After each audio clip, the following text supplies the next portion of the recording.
excited.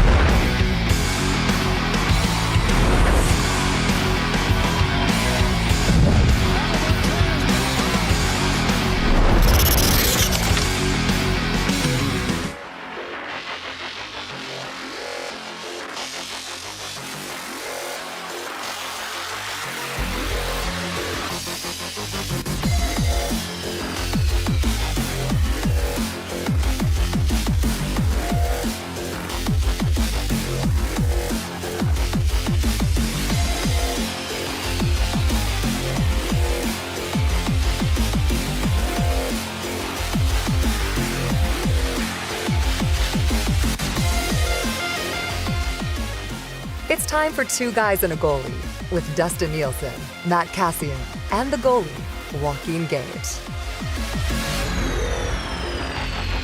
12:02 on a smoky Tuesday in the Big E. It is Two Guys and a Goalie. Tom Gazzola alongside Joaquin Gage inside the EST Global HQ studios, and the man, the myth, the legend, Matt Kassian via the satellite studios. How are you, gentlemen? Great to be here with you. Good, man. Great to see you on the on my TV screen. Thank you. You looked great, sounded great, good banter. Man, it's like you were.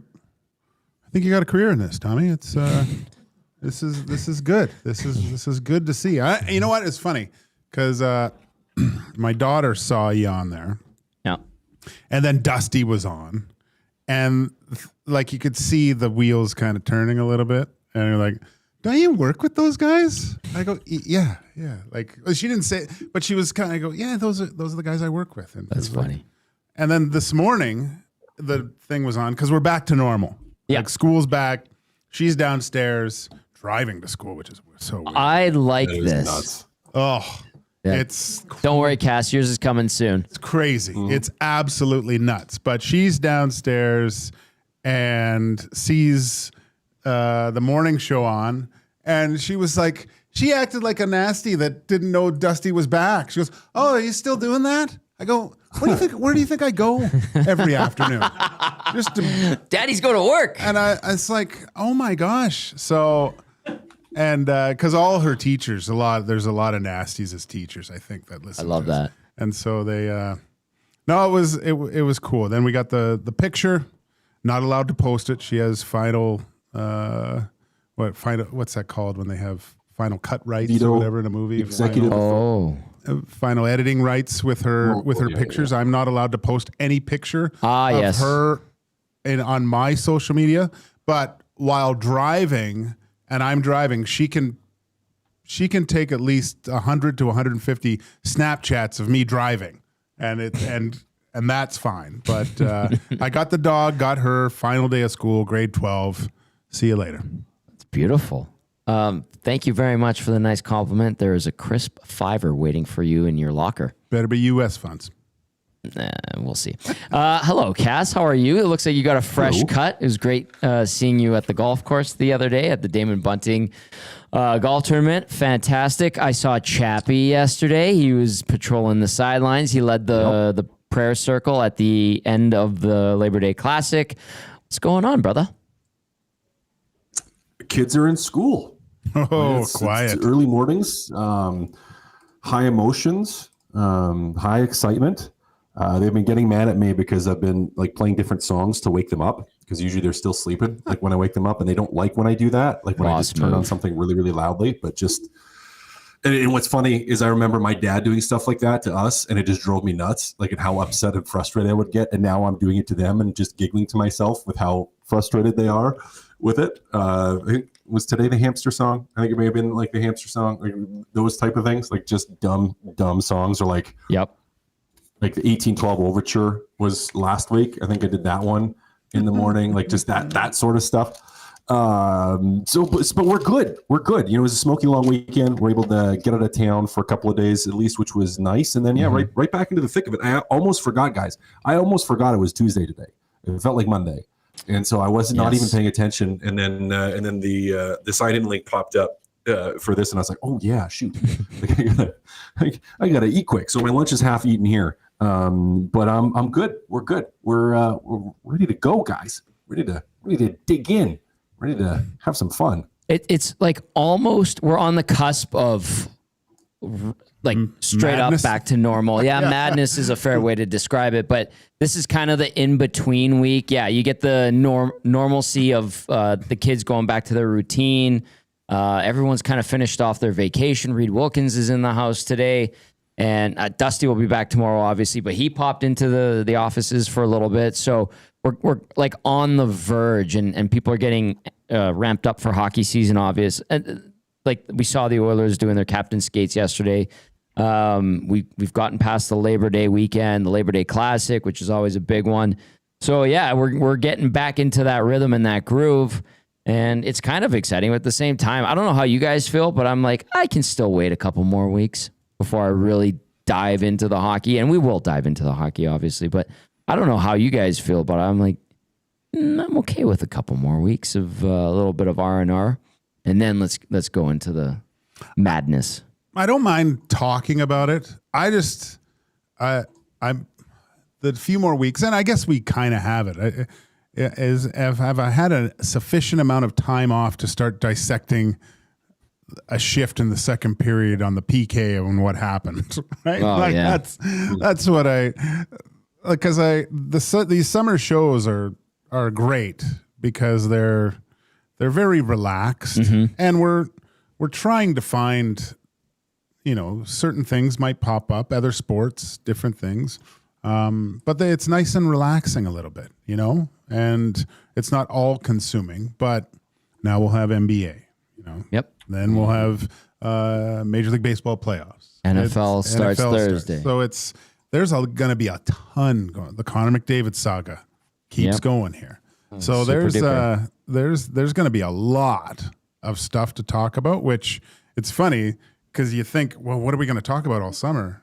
And then we've managed to find tons of things to talk about, but now we actually really have things that I think a lot of people are looking forward to hearing us talk about on the cusp. It's like we've been having burgers all summer, and now we get the steak. Yeah. Right? Is that a fair way to put it? I hope so. Yeah. Okay. Well, I mean, burgers can be really good too. I love burgers. The Angus beef, it's really good. I would say it's more like you had lean ground chicken, and now it's going to be steak. Like where it's still good, still really live chicken, but it's not quite as fulfilling in a lot of ways. At least for me. Again, there's personality and tastes. I get that, but it's like to me, it's going from chicken to steak, where it's like it's good, it's healthy, it's fun. I get a break. That's nice, but it's not as meaty. Not quite as filling as like a greasy ribeye. So give me that ribeye. Great. Now I'm hungry. Yeah. Thank you, Matt. Yeah. Well, appreciate that. I'm always hungry. So. All right. It's Two Guys and a Goalie. Gazzola in for Nielson. Two Guys and a Goalie presented by our good friends over at GS Construction, setting the industry standard for 50 years with quality, efficiency, and safety driving their success. GS Construction has a foundation built on teamwork, and now they want you to become a part of the team. Visit www.gsconstruction.ca, click Ready to Work, or visit their page at indeeds.ca. With the Next Person Up program at GS Construction, it's not just a job, it's a career. Tell the Sandman we sent you, and maybe he'll put you higher up in the queue. Oh, yeah. I would think so. You hope so. Yeah. We got to get him. He's here soon. We got to get him into the new studio. Oh, he would be fantastic. Yeah. He's a character. I know he's a busy guy, and you guys know him. Well, Joaquin, you go way back with him, but Cass, you know Sandy pretty well too, right? Like we skate. Everybody skates together with the alumni skates. I got to golf with him at the EST golf class. He's just an awesome dude. He's too much fun is the problem. And he's genuinely nice. It's not like a BS facade. No. So just a big thank you to Sandy for supporting us here at EST. We've got a lot to dive into. You could text us 780-218-9999. Get to the nasty chat as well. I do see some of these texts that have been coming in regard to some like speculation about Connor McDavid, some posts that are going up there. I'm not going to like name names or anything like that, but I have some hesitation hopping on board with those rumors. I'm just going to say that. I'll leave it at that. We've got other stuff to talk about, and we've got two of the best to talk to in Joaquin Gage and Matt Kassian. Do you guys want to hit on the football really quickly? Yeah, let's because do it. I mean, this isn't just hockey on this show. It's two guys and a goalie, but doesn't mean the goalie and the two guys can't talk about other sports. I was down there. Gager, you were watching. You were talking about how good the football was in general over the weekend, and you were impressed. And Cass, I know you're dialed in. You love the green and gold. Like I said, I saw your dad down on the sidelines. Who wants to go first? Cass, we'll start with you, and then we'll go to Gager. Ooh, tough go for the Elks if we're going on that. Defense held them in it. Offense just could not find it. That Calgary defense is tough. Like they look really, really good. Really, really good. Not an inch of room. You'll have to see injuries with Edmonton, Stresna in particular, on that short-term turnaround, like what that looks like. Because I think you could feel, it's almost like you could feel the shift in Edmonton's defense after that point. Now it is next man up. They always talk about that. That's regular for football. But still a fun game. Again, they stretched the lead a little bit in the second half, which was unfortunate, and Edmonton just couldn't get it going. Still fun. But as a whole, I mean, the CFL, how about that finish with Nick Arbuckle throwing at the end of that game? Like that was pretty fun. Great finish. So there's some drama this weekend. You know, again, I want to say totally dominant by the Stampeders over the Elks, but they were a better team. Their defense was just better than Edmonton's offense. But some late game heroics in other games across the league, they were just fun. Just fun to watch. So it was a good football weekend for the CFL, even if it didn't work out for our Edmonton Elk the way we would like it to. Well said. Yeah, no, the first two games just like there's always something about this weekend in the CFL. It's huge. Obviously, the stadiums get a little bit more full. You're getting closer to playoffs, but the product that was on the field was just spectacular. And watching that game yesterday with Hamilton and Toronto, I was doing some work. Like I actually brought my computer into the main room and was working there. Sometimes I have it on, I thought I'd watch it on the big screen and turn the volume up. And I could barely do anything because every play, something miraculous happened. And as soon as I thought, you get into the fourth quarter and you think it's over and Bo Levi comes back and he's jacked up, Arbuckle responds.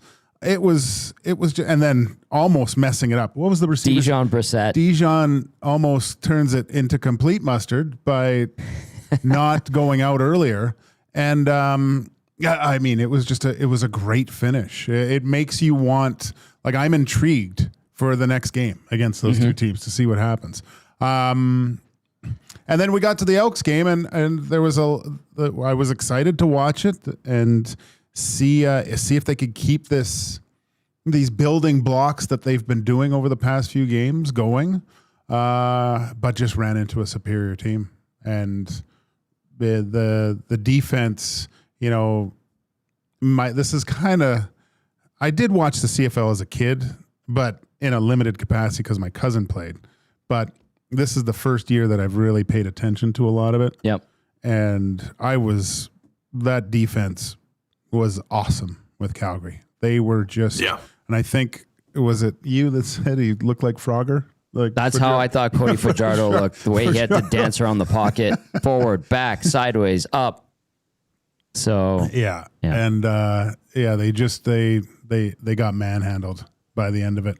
The multiple injuries are cause for concern, but again, they still pique my interest to see what happens Saturday. And that's a good thing. And as a whole, too, it's interesting. I know a lot of talk is Labor Day is the one weekend where the casual fan or observer will dial it in and watch. And I think they were treated to two pretty damn good games. And then one, you're right. Maybe a bit. And Dusty was saying this going into the game. He's like, man, this game better not be a dud. And I'm like, shut up, They said Dusty. it on the panel. I know. Better not be a dud. And it wasn't as exciting as the other ones. It had some intrigue, obviously. And anytime Edmonton Calgary goes toe to toe, people here get involved. But I think as a whole, guys, good to see a lot of fans in the stands in an Alberta stadium. I hope the response here is really good on Saturday.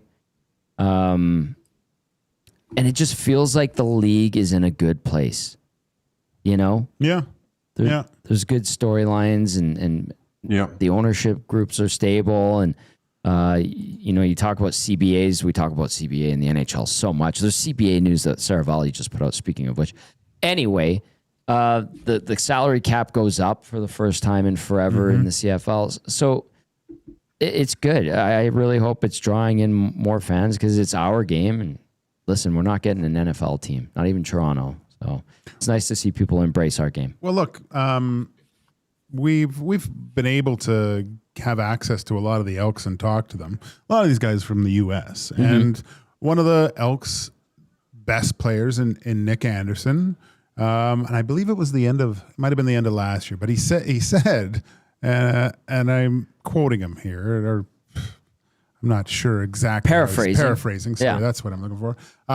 He said, "I wish I would have known about the CFL earlier, before trying to go a certain route and stuff, because you hear rumblings, you don't really know." Most of the Elks that we talk about, they say, "Well, I had a friend or a cousin that played," and then I kind of asked him questions. But when they get up here, they realize that, wow, this isn't what I thought it was. Hopefully this can kind of grow and allow top end talent that there's other avenues to professional football. I'll chime in with one thing and then Cass, get some thoughts from you. But I think that's encouraging, first of all, to hear that from American players coming up here, getting their first taste of the CFL and having their eyes open to it. And then the other thing, how they've had like the double AF, American Alliance Football, and that died very quickly. And then The Rock brought back the XFL, and then it merged with the Spring League to become the UFL. But that looks like it's starting to whittle away, and they're supposed to play the next season, but I don't know how well it's going to go over. And then all those guys that could have made 75, 80 grand as rookies in the U.S., making U.S. bucks, which is important, obviously. They have the option, or this league will always be there, and they can come up here. They still make okay money for 6 months. If you're good, you make good money and establish yourself. And then there is a bit of exposure in the U.S. I know the games yesterday were on CBS Sports Network. Sometimes my buddies will be watching. I had a buddy yesterday in Philly. He was watching the Argos and Ticats, and he's like, "Let's go Labor Day." And I was like, "Enjoy, pal." It is kind of neat to see. So, and it's okay, Cass, right, to like the NFL and the CFL and even NCAA and U Sport. It's okay to like more than one league, isn't it? You are allowed to. Weird. That's bizarre that you can. Right? Isn't that weird how you can do that? I think so. That's me. I mean, it's like I like most of them. I watch college football less. Just you don't have time to watch everything. But it's like, you know what? You're allowed to like other leagues, and it's okay to like other leagues. It's okay to like the NFL and like the CFL, and to like things about both of them, and to have gripes about things with both of them. Yeah. And things that you wish were a little bit different. But yeah, it feels like it's in a pretty good place. Coming out of COVID, obviously there was some touch and go from a league standpoint and some issues and challenges, but they seem to have moved forward in a way that's fun. It's in a pretty good spot. So it's been fun. Always will be fun. Probably going to go check out the game. I don't know if you guys are. I'll probably go check out the game on this weekend. I have to. I'll be working. Like you gots to. So I won't be working. I'll just be enjoying and trying to tell my kids you don't need another pack of mini donuts. But good luck for me on that. But it's in a good spot. Okay, couple things to wrap up the football talk. This is, as I heard it on the morning show, your last game? No, I'll keep doing it till it's done. Okay. But you feel like it's winding down. Yeah, it's winding down. Yeah. And then Cass, I don't know if I've ever asked you this. And for those that don't know, Cass's dad, Brent, is the Elks chaplain, has been for a long time. So we call him Chappie. Do you talk to Chappie about games after they go down? Because I know he's very passionate about the team. And I saw him yesterday on the sideline. We hugged it out, and I'm like, "How you feeling, Chappie?" And he goes, "We're in tough today, Tommy." And I'm like, "Yeah, I know." It's funny. No, I'll usually talk to him. Not always right after. Sometimes right after. Sometimes the next day, or we'll chat. And there's been more than a few times where he's had to tell me, he's like, usually not so much after the wins. After the wins, he's just excited, he's happy. But after the loss and after the tough ones, where there's been a few times, there was one, I can't remember exactly which season. It was a year or two ago, and they had a closed door meeting. Like things were just not going well, and he told me, he's just like, they had the coaches go up, they had players go up, and it was just like everyone was just the airing of grievances, as it were, in the football locker room after that. And he was like, Matt, he's like, I wanted to go up and start chewing guys out so badly. Wow. It's like, there's some players, he's like, I wanted to go, but he's like, I can't, and it's not appropriate. So I didn't, I had to sit there.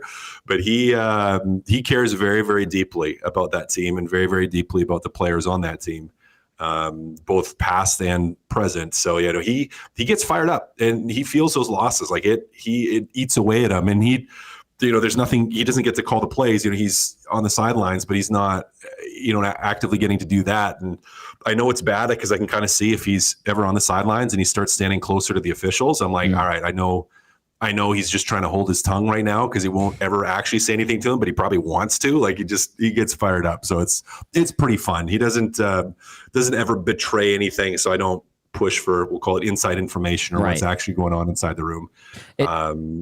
But he cares a lot, and it's great. You know what I found interesting too, just from before, how the multiple leagues and professional football leagues, who in both countries, you would say US and Canada, you'd have to put NFL football as their top sport. Kind of. It's the NFL is king in pretty much like global sport. Everybody knows it. I know soccer is the true global sport, and cricket's huge because of population. From a country stuff like that. standpoint, like and here in Canada, hockey is sure. Yeah. But the fact that they can only support one league is interesting to me. I think it's a choice. Yeah. Oh, it's absolutely a choice. Yeah. It's like, oh, what's this other league? No. Yeah. Sorry, there's only one league. I cheer for my alma mater in college ball, and I cheer for my NFL team. That's it. No. Well, the college alma mater, that's a whole different. I mean, we could have. It's like a cult. Hours. Yeah, that's different. That is different. Like I don't get the different leagues. Like I get if you only in whatever league it is, whether it's college ball or NFL or CFL. Like if you only cheer for the one team, like, and that's your team, and that's who you cheer for, and you want everyone else to lose. If your team's not winning, you're unhappy. Like I get that. I'm on board with that. But I never understood the, like you said, like the cross league, where it's just like, no, I only cheer for, the Buckeyes or whatever it is. And like, that's the only team I ever cheer for. That seemed a little odd to me. I get inside the league where you're only picking one. But outside of that, it's a little weird, but I probably have told you guys this, like my first real fight with my wife, I didn't know it was a fight. Found out after, was over college football, because I did not. You know what? I'm not even surprised. She's a Texas girl. I did not. Yeah, I didn't understand how big of a thing it was. I just didn't get it. And she's a Texas Tech Red Raider. So we were talking. We were on a date, and we were a couple months into dating. You're getting to know each other. So we're talking about things that would be fun to do together, like just go and see. And at that point, I hadn't been to a college football game ever yet. Right. And so she was like, oh, it'd be a blast to take you, and it'd be so fun to go like to Lubbock, which is where Texas Tech plays, and have it for like one of the rivalry games. So, playing against UT or A&M, like that's the three Texas schools, and they're big rivals. Yep. And she's like, oh, it'd be so fun to go to that because it's just nuts. And I have since been to one of those games, and it is nuts. They're insane. But I was like, oh yeah, that'd be cool. And my dad, Chappie, again, because he works with so many football guys, sometimes some of the guys will give him stuff from their colleges. Like, so he had a bunch of guys that played for UT, and my aunt and uncle lived down in Texas. And so he had a bunch of UT stuff, like just from some of the guys that had given him like a UT shirt and whatever. And so I was like, oh, that'd be awesome. Like, I'll grab my dad's UT shirt. Like, you can cheer for the Red Raiders and I'll cheer for UT. And I did not realize that was bad. That was not smiled upon. And I was kind of joking, and like she started to get a little bit upset about it, which made me laugh because I'm like, oh, she can't be actually taking this seriously. So I thought it was like a pretend argument, like we're just kind of having fun banter, going back and forth. So I kept running with this, where I'm like, I'm going to cheer for the other team, and maybe this and that, and like, we can put a bet on the game and all this. And she just starts getting more and more and more frustrated. till she eventually just puts her hand up and she tells me, she's like, stop. And then she looks at me and not a hint of a joke. And if you interacted with my wife, you'll know she's a strong individual. And she looks at me and she's like, I'm about to punch you in the mouth. Like, that's what she told me. She'll bluntly tell you that. Like, she was like, so you need to stop. And at that point I was just like, oh, she's serious. Like, this is a thing, like, where it's like, no, like, for her, it was like, no, if you're going to the game, like, we're cheering for Texas Tech. Like, that's my college, that's my team. Like, that's who we're cheering for. And that's when it dawned on me that I'm like, oh no, wait, this is for serious. Like, they take this thing for real. Like, that is it is an emotional response. And yeah, she just about murdered me in that moment. So eventually I was able to learn that I had to back off that. But yeah, Smart. It was a little dicey for a minute. I could see Mandy being like that. Like, she, like you said, strong and then getting feisty like that. I talked to Jalen Hutchings yesterday, who did play for Texas Tech. And that was his first Labor Day game. So she might be familiar with Jalen Hutchings, who him alongside his other D linemen had themselves a wonderful afternoon. If you're a Stampeders fan, you were loving it. Elks fan, not so much. I will transition with this. Joaquin, you talked about the start of hockey season and that first Saturday and how much you love it. And like you said, the house is usually yours. Megan's away. The kids are doing their thing. And then the sun comes into the house a certain way and you're prepping the food. And I remember when you said that and I was like, yeah, that's a great way to sum it up. Labor Day kind of has that same vibe to it. So we've gone through that, broke it all down. Now we're approaching the most magical Saturday of the hockey season. And to me, that's the first one, the way you so eloquently summed it up. And like I said earlier, guys are back in Edmonton. Most of them, they're doing the captain skates. I know the captain skates or the informal skates are more of a modern thing. Cass, you probably were doing them in Mini and Ottawa, right? Yeah, they had them. Yeah. And it was, it started a little bit later even too, where it became more of a thing. And it still wasn't that big of a thing. Like, the start of my career was like everybody showed up 1 day or 2 days before camp, and that's it. Mm-hmm. Like, maybe have guys that have houses there that have families that are there a little earlier. For most of the guys, you were there just a couple of days before, and it started to lengthen out a little bit. Where then guys would want to be acclimatate. I don't know how to say that word. Acclimatized. There you go. Acclimatized to where they are, not have sore hips and sore lower backs from driving for 20 something hours to wherever you're at.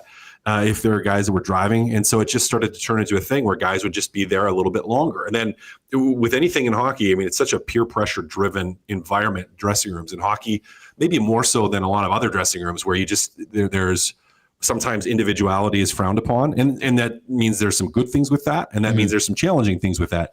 But part of it is like, it turns into like a social peer pressure thing to a certain extent where it's like, you want to be there for the captain skates. Now, technically, you don't have to be, but it's kind of frowned upon even inside that dressing room where it's like, if you're not there, like, what are you doing? Like, don't you be ready? Like, don't you be here, getting used to it, getting ready for what we're doing and getting on the ice. And there's leeway in there, certainly for guys that are veterans that have been around a long time. But it is probably, I would say, the last 15 years, really, where kind of halfway through for me, like when you're about halfway through, that's when it started to switch, where it became more of a thing. I don't think, and we've seen this even with Edmonton, I don't think your captain skates have any kind of a bearing on what kind of a year you're going to have.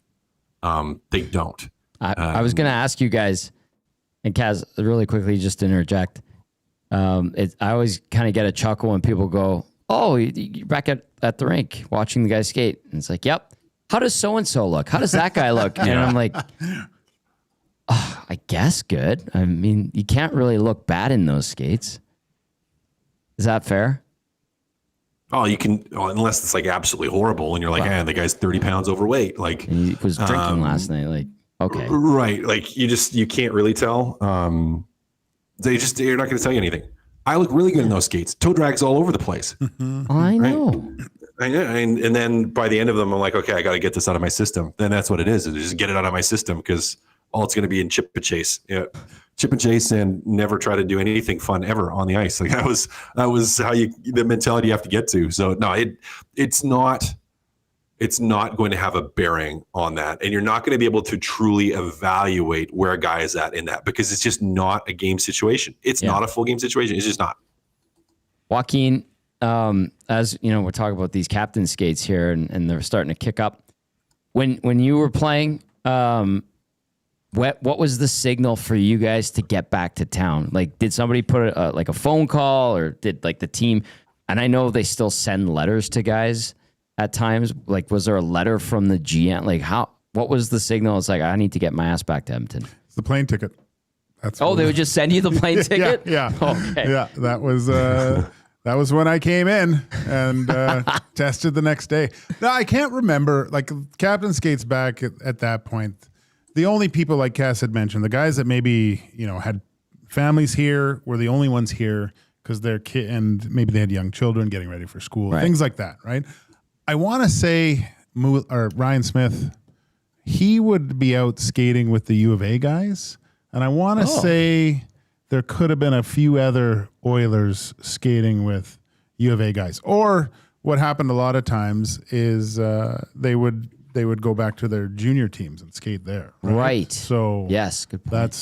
That's what they would do. Most now you see more people coming in for these captain skates and stuff like that. But I mean, I was always very, very much on the bubble. So captain skates were reserved for guys with at least a year left on their existing deal, I think, and a certain amount of games played. I get it.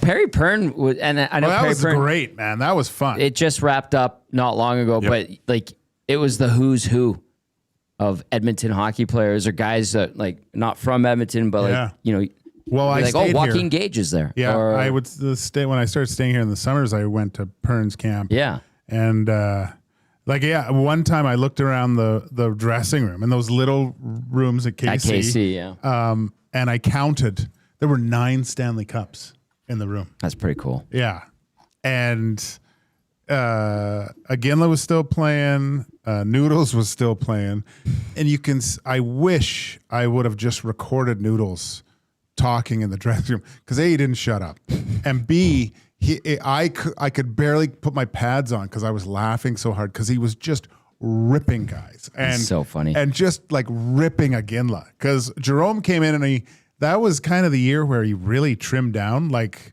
he took his shirt off, and I felt awkward because I kept staring at him. He was just chiseled, and Noodles just all over him. His old, I've never seen a bike score a goal. It doesn't matter how good you look there.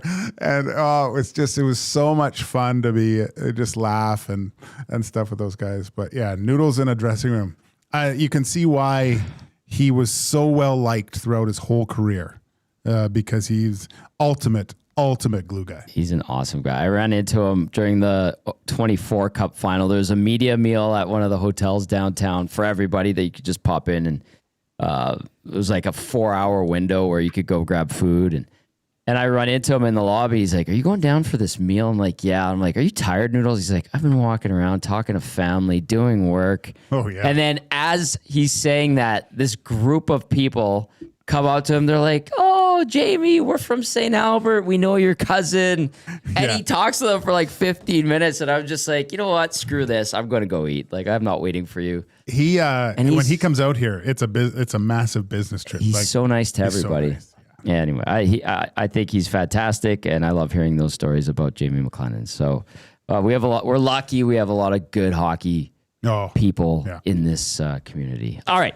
It's Two Guys and a Goalie. Gazzola in for Nielson. You got Joaquin Gage here in studio inside the Popeyes Louisiana Kitchen Studios here at EST. Cass is from the Satellite Studios. We do have, I know the title of the show today is Airing Up Grievances.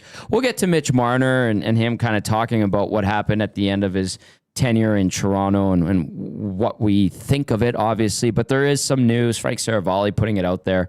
This is league-wide. Says sources, the NHL and NHLPA have agreed to a rolling implementation schedule for CBA changes. Among them, the new playoff salary cap system will come into effect, quote unquote, this season for the 2026 Stanley Cup playoffs. That's huge. We'll talk about that. And then another little tidbit that Frank Saravalli follows up with. Players will have until September 15th, 2026 to sign deals with current structure, term, signing bonus, variability. All deals signed after September 16th, 2026 will be subject to the new CBA. Also, there are changes to player dress code and players' ability to endorse wine and spirits, which begins immediately. What do you guys think of that news? Now let's just get to the booze. What? Like you couldn't be. I didn't know you couldn't endorse Cass. I mean, you're the type of guy that I would assume reads some of the fine print, unlike some of your peers in the NHL back in the day. Did you know about that? Classic Cass. Oh yeah. You're muted. Cass. You're muted. Classic like muted. mid-season. I don't know form. if I ever. Yeah, I don't. Yeah. Well, you know what? This is our captain's skate, Tommy. So I love it. Yeah. I actually did not know that. Now I was a guy that even if a liquor company would have approached me, even as being a bubble guy, I probably would have said no anyways. Like, just wouldn't be something that I would want my face on or name attached to. Not that I was ever or would have ever been a consideration for it, but it was just not on my radar. Yeah, I didn't understand. I didn't know that. It is finicky how and I get it. It's image preservation, right? Like, you want to be able to control that. This day and age, guys, like, it's a pretty hard sell to say, hey, you can't endorse, liquor or wine or spirits or anything, but you can endorse like sports gambling and sports betting. Like, it just doesn't really make sense to me where I'm like, okay, you're going to say you can do one, but not the other. Like, they both have potentially, both can potentially be fine, but can also potentially be dangerous in different ways. So I don't know. It's kind of weird that they had it. I didn't know that it was in there. Yeah, I mean, neither did I, because Ryan Reeves has a brewery, and not that he would go in like beer. You're allowed. Yeah. Yeah. Okay, so you were. Yeah. Because this is wine and spirits. Oh. Yeah, beer was allowed. I'm pretty sure that is the case. Was the case. So it's like you could do beer, you just couldn't do like wine and spirits. Really?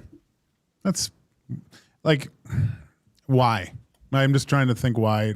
It all comes down to money in some respect, and Sure. I think NHL just wants to keep it open for their league-wide approved wine and spirits, right? Like that's they just want to. I'm surprised. It won't be long until they say that you can't endorse gambling sites yourself, because again, NHL wants their preferred partner to be the sole entity in that realm. I'm guessing. I don't think this is a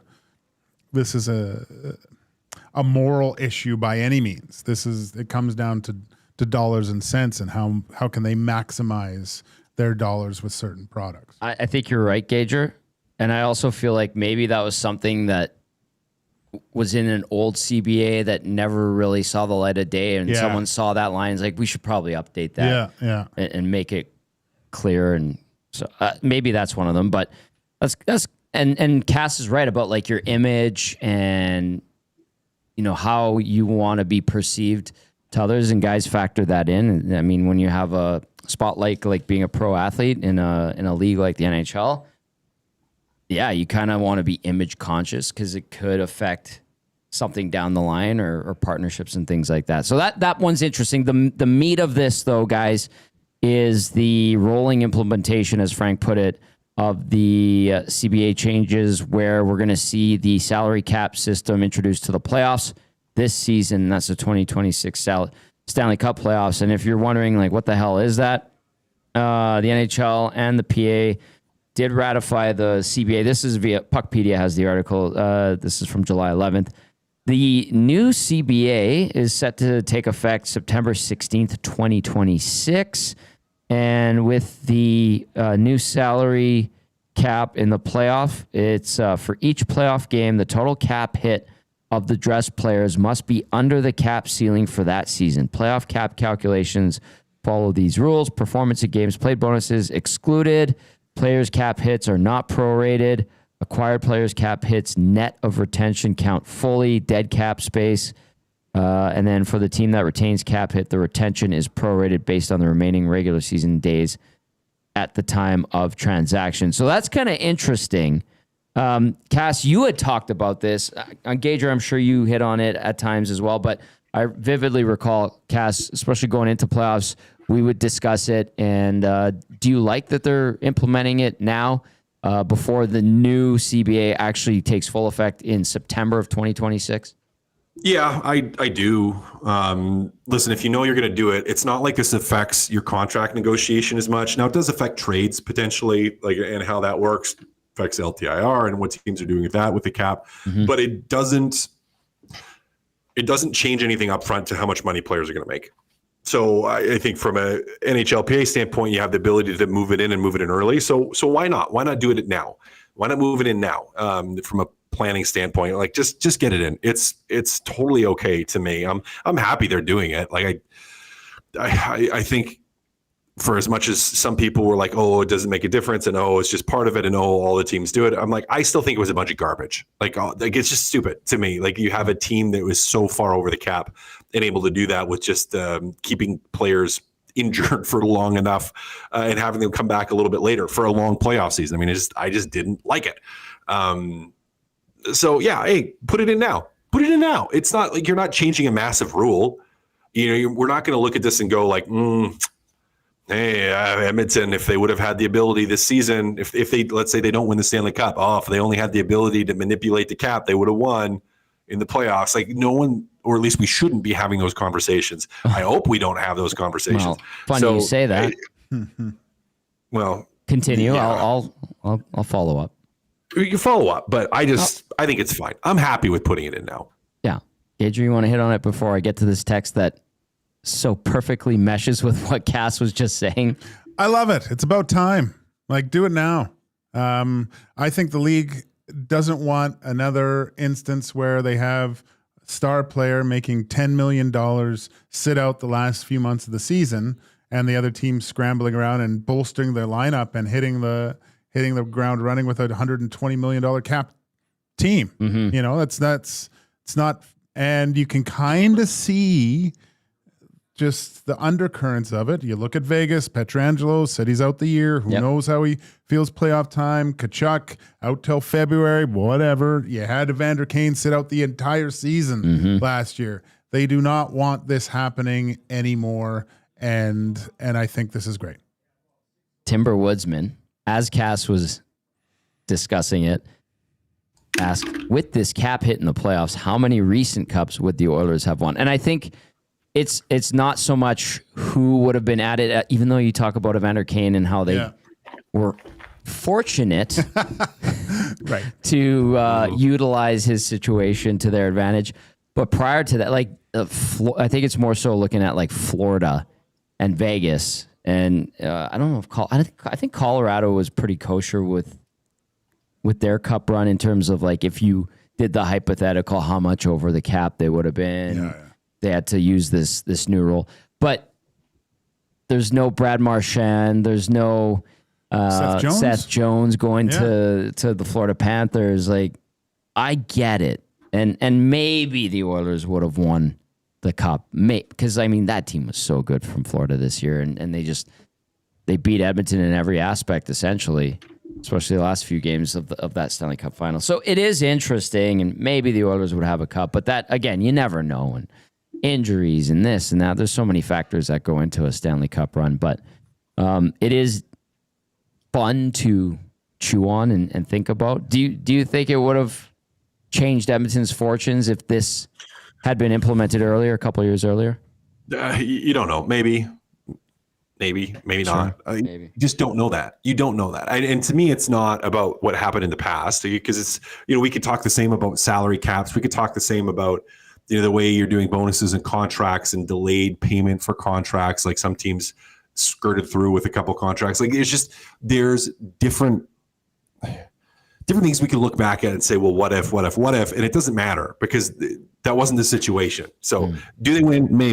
Maybe, but I'm more concerned about the future and teams not being able to do that, including Edmonton, because I don't think it's right. I mean, I think it's dumb. Like you have a salary cap, you have a cap for a reason. And you try to skirt it with LTIR, I think is a bunch of baloney. So do I think that those wins are baloney? No, they followed the rules. Is it frustrating? Sure. Yeah. Does Edmonton win without them? Maybe they do, but we can't change that. So I'm not going to cry over spilt milk and be like, oh, Tampa stripped them of the Stanley Cup, or Florida, they got to give it to Edmonton now. They won because of this. Like, that's not the reality, but it was an issue and teams were taking advantage of it, which, to be fair, they should, because they could.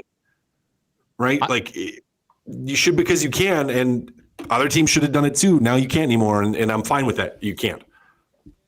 I always was surprised that there was no pressing appetite to change it. It's like the GMs were like, Tampa. well, yeah, Chicago kind of gets forgotten as doing it with Patrick Kane, but you'd ask people around the league and they're like, well, it's kind of in there, and no one's really complaining about it. They're just using it to their advantage if they can. Mm-hmm. And it got so silly that they're finally like, okay, fine, we need to do this. Otherwise, we're going to look like jackasses. It became a tool. Yeah. Right? Exactly. Where it should have just been particular circumstance that this happened. But yeah, I'm glad they're doing something now. Because even with like the Florida Panthers right now, Tkachuk 9.5, and they're 4.5 over the cap right now. So now that gives them a little bit of breathing room, plus the ability to sign some more. But now they really have to. You got to think ahead, way ahead. Yeah. What if we get to the first round? Yeah, and we got to sit out Reinhardt because we got to be. Yeah, we need the D-man. We got to be compliant. Yeah, so it's interesting. Not that they'd sit out Reinhardt, but you know what I'm saying. It's a hypothetical example. Well done, Joaquin. I just one text in here. Who was it? Haji. What do you say? Haji says, if Connor McDavid came out with a beer, I would buy the stuff out of that. I feel like there's an expletive in there somewhere. This is Two Guys and a Goalie, presented by GS Construction, right here on Edmonton Sports Talk. Proud to be partnered with Play Alberta, and Tom Gazzola, Joaquin Gage, Matt Kassian with you. You could text us 780-218-9999. You can also get into the nasty chat. We're going to get to Hire It or Fire It. I will remind folks that there's new codes coming out. I think Dusty's going to have them tomorrow on Play Alberta, because we have flipped the calendar to September. And of course, why limit your choices when you can have it all? Play Alberta is your go-to app for casino games, sports betting, and lottery, all in one place. With easy access to real money games, you can enjoy everything Alberta has to offer right at your fingertips. Download Play Alberta now and start playing today. Of course, use your game sense. I like popping into the bullpen, and someone will have like the roulette going, and it's a live roulette. I know. Usually it's Jay, but everybody's kind of watching, and I think Hernan gets in on it. Sometimes Reed does too, and you've got the live dealer. And they just have like the camera, and it's like, oh, it's kind of neat. Don't stand behind Jay when he hits his number. He almost took me out one time. He gets very excited, doesn't he? Yeah, he likes to play a little bit. We lost Cass's visuals there. We're gonna get to Hire It or Fire It, which is brought to you by our good friends over at GS Construction. They're hiring now. Become a part of their great team today by visiting gsconstruction.ca or their page on indeed.ca. For the past 50 years, the foundation of GS Construction has been built on efficiency, quality, and safety. Take your career to the next level. Join the team at GS Construction. You could take the kid out of Toronto, but you can't take the Toronto out of the kid, even though Mitch Marner is a Golden Knight now. I guess, the conversations he was having with the media and in sit-downs and stuff like that are irking Maple Leafs fans, people calling him out, saying he's overblowing the situation that happened and talking about the security that he needed. And people contrast that with William Nylander taking the train to get to games and go around town. What do you guys make of this airing of grievances, so to speak, from Mitch Marner? Look, whatever happened, if there was something to his physical well-being that was being threatened, I'm not for it, right? But on the flip side, getting perturbed with people coming up to you and asking about stuff. Look, there's going to come a point in time when no one cares who you are. All right. So actually enjoy the fact that people know something about you and look up to you in that manner. Embrace it. It's a very small amount of time. And I'm sure within 10 to 15 years, Mitch Marner can walk the streets of Yonge Street and in Toronto and have a great time because no one's going to care anymore. Right. Well, we talk about the new phenom on the team. Cass, what do you think? Listen, if there were credible or non-credible, any kind of threats like with his family, I totally understand it. And people take sports seriously. We're talking about the college sports. I mean, hockey's the same way for some people, right? Like people take sports seriously. They take their team seriously. The Maple Leafs, they have convinced everyone and themselves that they are the center of the hockey world. And so people are passionate, and it's a great thing for the game because you want people that are passionate and that care. But one of the challenges is when you have people that it becomes obsessive to a point that, they would be joking or non-joking, making some kind of threats. Now, the Leafs came out and say there was never anything credible. So is there a possibility or potential that the Marner and his agent are trying to put a spin on things a little bit to just position himself a certain way? Sure. Great. But at the same time, what does that benefit them? Right? Like what, if they are doing that, I don't see why, what's the advantage of them doing it that way? Is it from a marketing standpoint? I don't get it. I don't doubt that he had to hire someone from a security standpoint. I mean, we see how people get nuts with things, and most people are fine with it, where they can be a passionate fan and they're not going to do anything. But if you have people that are just starting to cross the line, and I don't know, I guess what I'm saying is I kind of understand why he would say that, especially with a young family, because you can't mess around. Right. For a Nylander and for people, it's oh yeah, he's riding the train. It's well, okay, but is he riding the train with an infant and his spouse all the time and with people making threats against him, if there were, again, credible or not credible? Yeah. I'm not going to do that. I got 3 girls, 3 kids. It's you want to tell me that if I had them when I was playing and someone started to talk about hurting me or hurting my family or posting my address online, which is what the claim was, right? That's what Marner, the claim from Marner's side was this guy, a kid in wherever it was, I can't remember, Oakville. Like yeah.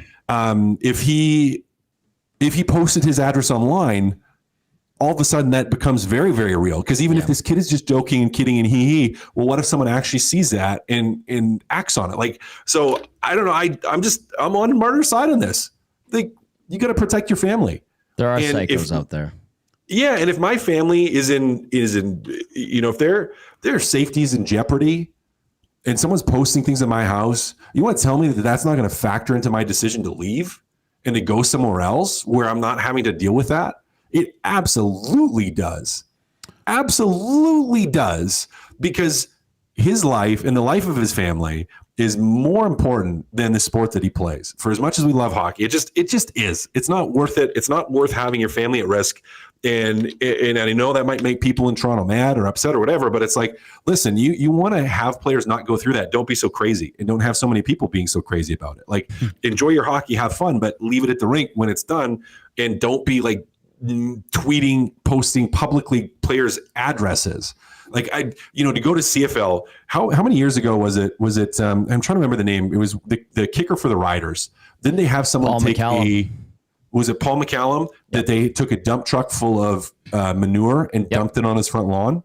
He missed a field goal. The reality, people do that stuff. So you cannot tell me that this was not something that realistically factored into what was going on. And so yes, he's got a duty and a service to the fans. Yes, there's some parts of that that come with the territory, being a public figure, having to answer questions, having people come up to you and talking and asking about why this and why that, and expressing their frustration in some ways. Sure, that's a part of it, but you put family at risk, you start tweeting about addresses, you start doing any of that, just beat it. I have no time for that. Sorry, I'm getting frustrated with it, but to me, I'm like, I'm totally on the side of the player here. And yes, maybe the team looks at it and says, oh, there's no credible threat, but who are they to say? You want to tell me they sent detectives out on this and they saw, if the second you see the address posted anywhere like that, that is, it's absolutely credible. And no kidding, he had to hire security if people were doing that. Don't be idiots, people. By the way, if you see the Oilers out at dinner, those guys, just leave them alone. Now, if you're like an 8-year-old Oilers kid, fans, if you see Connor McDavid, you treat him like a leper. Unless you leave him alone. Unless you're 10 or under. 9 and under. You have permission to maybe go up there and tug at his shirt and say, hey, can I get an autograph? If you are over the age of 9 and you see Connor McDavid, you go the exact opposite direction. This guy should have a force field around him, at least 50 to 60 meters. Leave him alone. Till paper to ink. Well done, and kids, boys. like I get the little kids. Little kids, sure. Little kids are good. Yeah, you go. Little kids, fine. 10-year-olds, you're screwed. Yeah. We're going but over that. here. Yeah, you're done. Good rant. I love it. We're going to just do this for high rate of fire. Rapid fire really quickly. The Golden Knights are going to be a better team this year with Mitch Marner. Gage or high rate of fire it. Don't even need to tell me what. Fire it? Horse? Yeah. Cass? Hire it. Hire it. See what happens. Can they win the Pacific Division? Again, this has been a lot of fun. Thank you for having me, boys. Dusty is back tomorrow. Great show, Cass. Great show, Gager. You've got EST Afternoons coming up next with the Latino Heat. Hernan Salas. Coob is in, ready to produce. For Cass and Gager, I'm Tommy Sake. Thank you for watching. Thank you for listening. EST Afternoons, like I said, coming up next. Ciao for now.